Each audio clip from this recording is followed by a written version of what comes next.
La tranquilidad de Pueblo Blanco se sentía como una máscara, delgada y a punto de resquebrajarse. El aire de agosto, que en otros años traía el aroma de la tierra mojada y la promesa de cosechas abundantes, ahora arrastraba un polvo ocre y la desesperación silenciosa de los agricultores.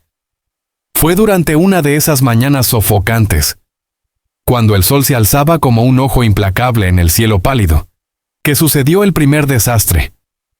El pozo de don Felipe, que había provisto de agua a su familia por 3 generaciones, amaneció vacío. Un abismo de tierra seca y agrietada. La noticia corrió como un eco de miedo por toda la comunidad. Susurros de maldiciones y castigos divinos, llenando los rincones que antes conocían solo las risas. Todos hablaban, especulaban, señalaban, todos menos uno. Teo, un niño de 7 años, se sentaba en el porche de su casa, ajeno al pánico colectivo. Sus manos pequeñas sostenían un crayón de cera azul, y sus ojos, de una profundidad que desmentía su edad, no miraban a las personas, sino a las sombras de los árboles que se estiraban como dedos acusadores. En su cuaderno, el crayón danzaba con una urgencia febril, dibujando formas que nadie entendería, pero que él, en su mundo silencioso, entendía perfectamente. Era una voz muda que gritaba en colores y líneas lo que el resto se negaba a ver.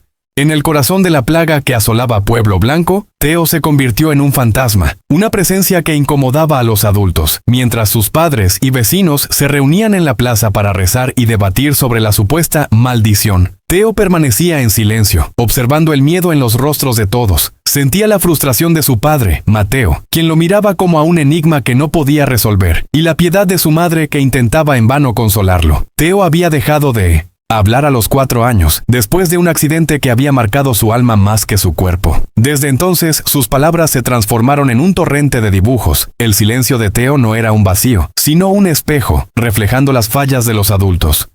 Su incapacidad para escuchar, para ver más allá de lo obvio. El niño, ajeno a los juicios de la gente, solo deseaba una cosa: que su padre, el hombre que una vez lo había levantado en sus hombros para que viera el mundo, pudiera verlo y escucharlo a él. Al menos una vez, de verdad. Lo que no sabían los habitantes del pueblo, ni su propio padre, es que la clave para la salvación de Pueblo Blanco no residía en el cielo, sino en las páginas de un humilde cuaderno de dibujos que guardaba la verdad en cada trazo. Mientras la desesperación se apoderaba de la comunidad, era crucial que alguien se diera cuenta de que la respuesta estaba frente a sus ojos. Las voces más importantes no siempre son las más altas. Te invitamos a profundizar en esta historia y a preguntarte, ¿desde dónde estás mirando y qué te hace sentir esta historia? Si la historia de Teo resuena en ti, considera compartir tu opinión con nosotros. La frustración de Mateo no era un grito, sino un silencio pesado que llenaba cada rincón de su hogar. Intentaba, sin éxito, enseñar a su hijo a hablar de nuevo. La escena se repetía casi a diario. Mateo señalaba un objeto, una silla, una manzana, y le pedía a Teo que repitiera la palabra. Pero Teo, con su mirada profunda y una quietud que a su padre le parecía desafiante, solo mantenía el silencio, su pequeño cuerpo rígido de tensión.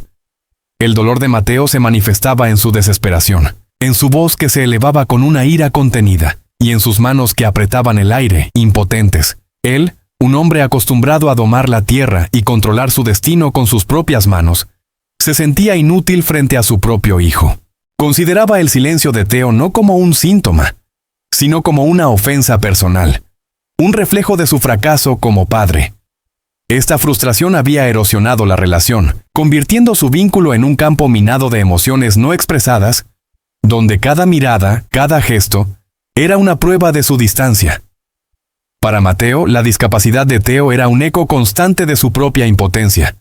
Una herida abierta que no permitía que la conexión entre ellos sanara, sumiéndolos a ambos en una soledad compartida, dentro de los límites de la misma casa. El granjero se había acostumbrado a ver a Teo como un peso, un fantasma que se movía por la casa sin dejar rastro de su presencia.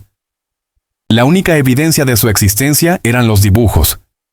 Páginas y páginas de figuras extrañas, garabatos que para Mateo carecían de significado. Un día, en un arrebato de desesperación, Mateo intentó una vez más.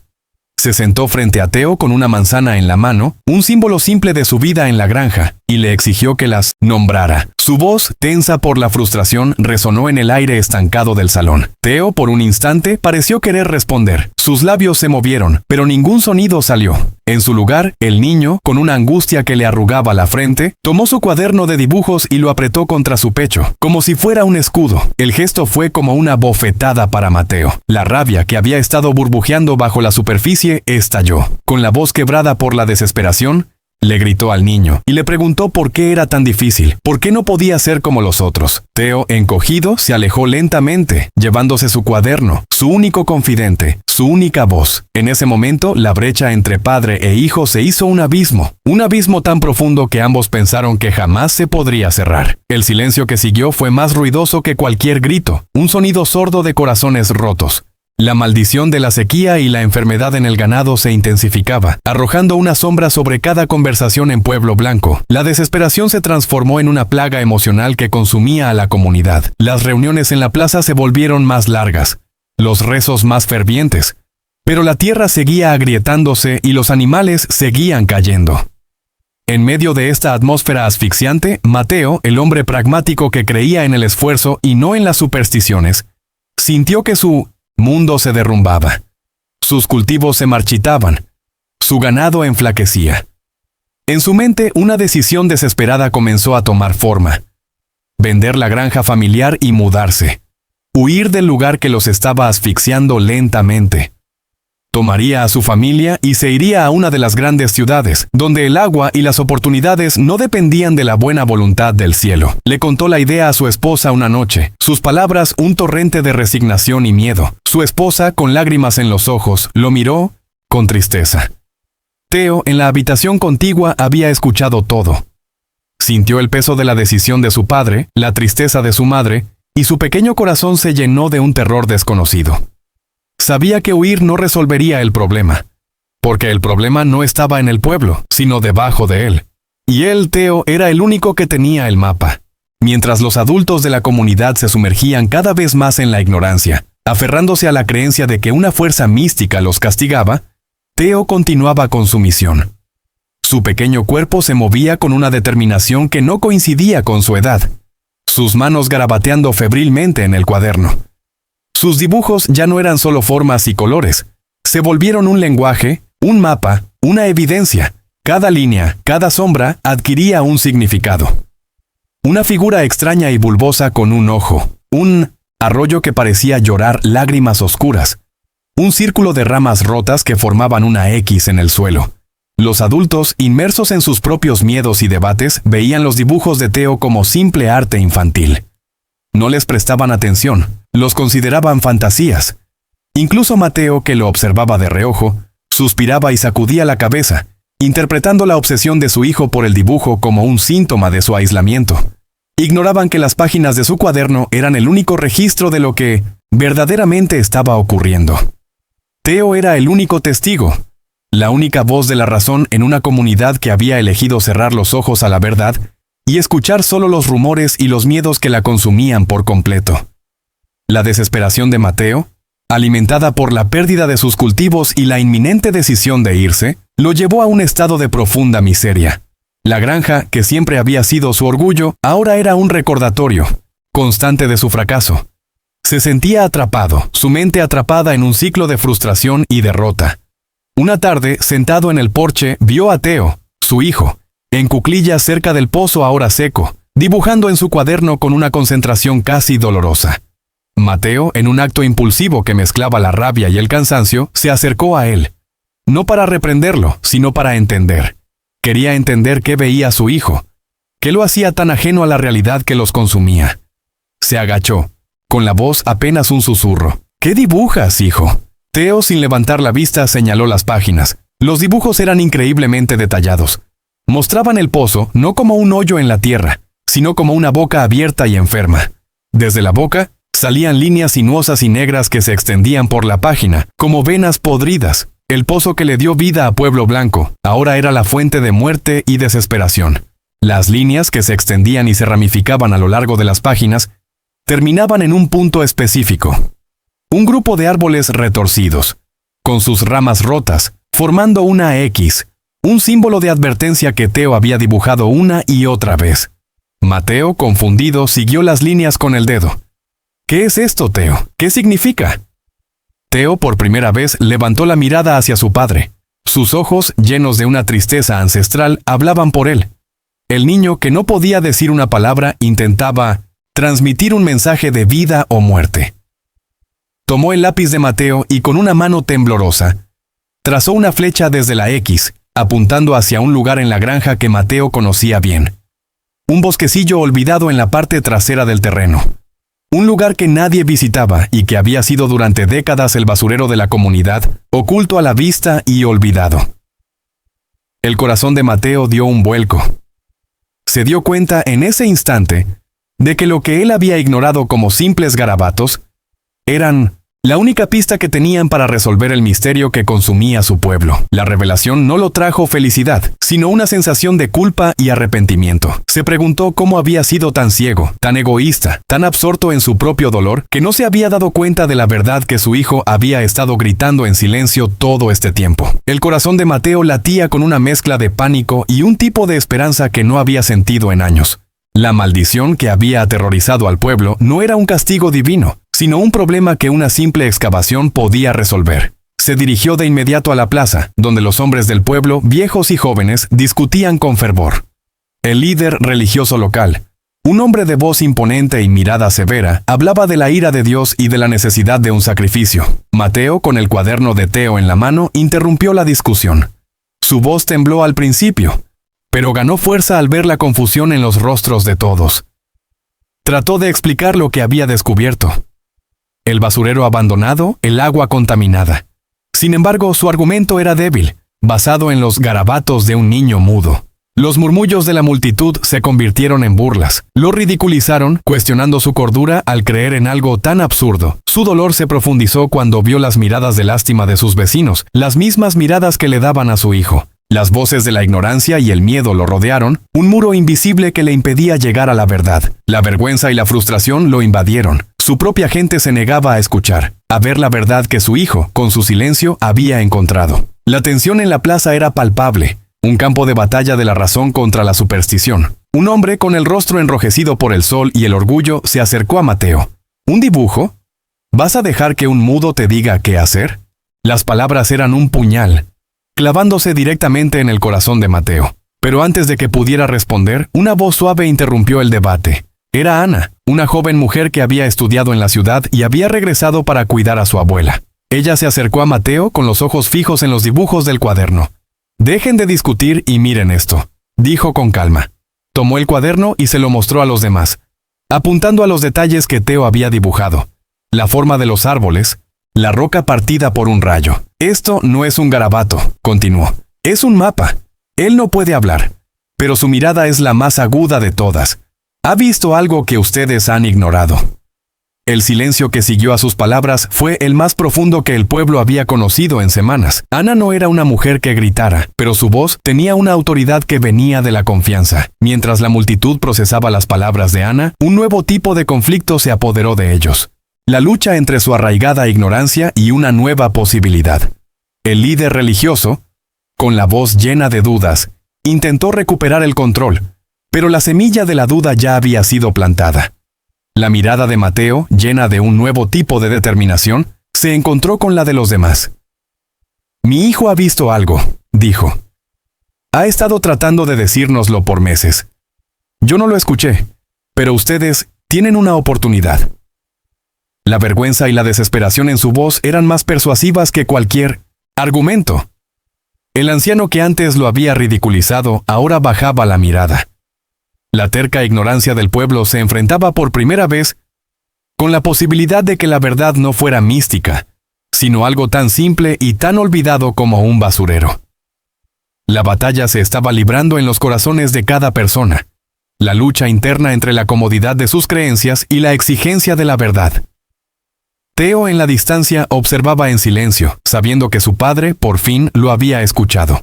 Mateo, al frente, con el cuaderno de Teo en la mano, guió a la multitud hacia el bosquecillo olvidado en la parte trasera de su granja. Era un lugar sombrío, lleno de árboles torcidos y una maleza espesa que nadie se había molestado en limpiar en años. Los ancianos del pueblo lo recordaban con una vaga sensación de culpa.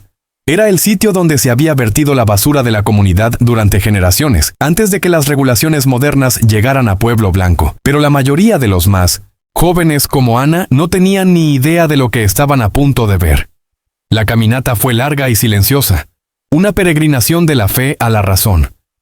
El escepticismo aún se reflejaba en los rostros de algunos, pero había una urgencia palpable, una necesidad de saber, de confrontar la verdad. El corazón de Mateo latía con fuerza.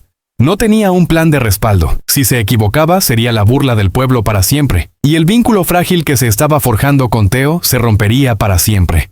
Llegaron al claro, donde los árboles formaban una X natural, tal como Teo lo había dibujado. Mateo y Ana, con una pala, comenzaron a excavar. Los primeros centímetros de tierra eran normales, pero al cavar más profundo, el olor nauseabundo de la putrefacción llenó el aire. La tierra se oscureció y se volvió pegajosa, llena de un lodo espeso y negro. Finalmente, la pala chocó contra algo duro. Era un barril de metal oxidado, roto y lleno de un líquido oscuro y maloliente. Cuando abrieron el barril, la verdad se reveló en toda su fealdad.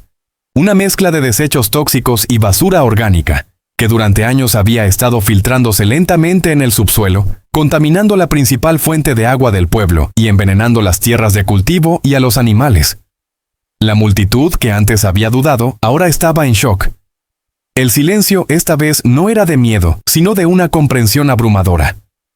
La maldición que los había aterrorizado era de su propia creación. Un problema que habían ignorado por generaciones, que había estado ahí, escondido a plena vista. La revelación fue un golpe moral para los más ancianos, que recordaban haber contribuido al basurero y que habían olvidado el lugar por conveniencia. El líder religioso se quedó sin palabras, su rostro pálido. La ira de Dios que él tanto predicaba era, en realidad, la negligencia de los hombres. El pueblo entero en ese momento se vio a sí mismo como nunca antes, no como víctimas, sino como coautores de su propia desgracia. El silencio de Teo no había sido un vacío, sino un eco, un recordatorio constante de la verdad que se negaban a escuchar. La culpa y el arrepentimiento se apoderaron de ellos, una carga emocional más pesada que cualquier plaga. Se quedaron en el claro por un largo tiempo, observando el pozo contaminado, el aire fétido y la verdad que había emergido de la tierra. Su ignorancia, la gran antagonista de la historia, había sido derrotada no por un héroe, de espada y escudo, sino por los dibujos de un niño que no hablaba. Y en el centro de ese momento de revelación estaba Mateo, el padre que había dejado de creer, y que ahora se enfrentaba a una nueva realidad. La vergüenza de Mateo era un pozo sin fondo, más profundo que el pozo seco de la granja. Se sentía como el hombre más estúpido de todo Pueblo Blanco. A pesar de que su hijo le había advertido una y otra vez, a pesar de que el pequeño se había expresado, con la única voz que tenía, él había elegido ignorarlo, considerándolo un simple estorbo. El peso de su error era abrumador. Se dio cuenta de que no solo había fallado como padre, sino también como hombre. Había permitido que el orgullo y la frustración lo cegaran, dejándolo en la oscuridad mientras la luz de la verdad estaba justo frente a él, en las manos pequeñas de su hijo. La revelación le quitó el aliento. Toda su vida había intentado resolver los problemas de la vida con fuerza y lógica, pero el problema más grande de todos se había resuelto con el simple, puro e incondicional amor y paciencia de un niño. Lo que sintió en ese momento fue el tipo de dolor que te hace humilde, el tipo de dolor que te permite ver con claridad por primera vez. En ese momento, la verdadera transformación de Mateo comenzó. No se trataba de limpiar la tierra, sino de limpiar su propia alma. Se acercó a Teo, quien lo había observado a lo lejos. No se arrodilló, sino que se agachó para estar a su altura. Sus ojos, llenos de lágrimas, se encontraron con los del niño. No dijo nada, porque las palabras que tanto había valorado ahora le parecían insuficientes. En su lugar, hizo algo que no había hecho en años. Abrazó a su hijo.